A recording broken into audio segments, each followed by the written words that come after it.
Welcome. Today we're diving into the Telnyx Level 2 verification process, a crucial step for ensuring your communications are secure and compliant. Before we begin, let's look at what you need to initiate the Level 2 verification process. Now, let's go through a step-by-step guide on how to initiate your Level 2 verification.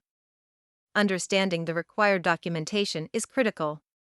Here's a detailed breakdown of what you need to provide.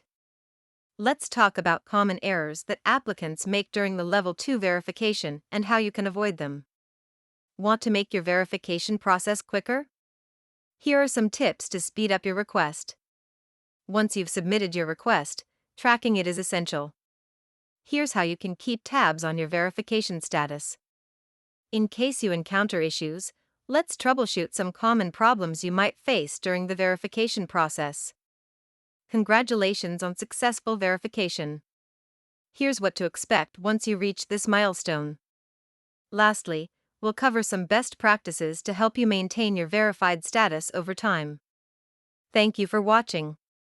If you found this tutorial helpful, please subscribe for more insights on managing your Telnyx services.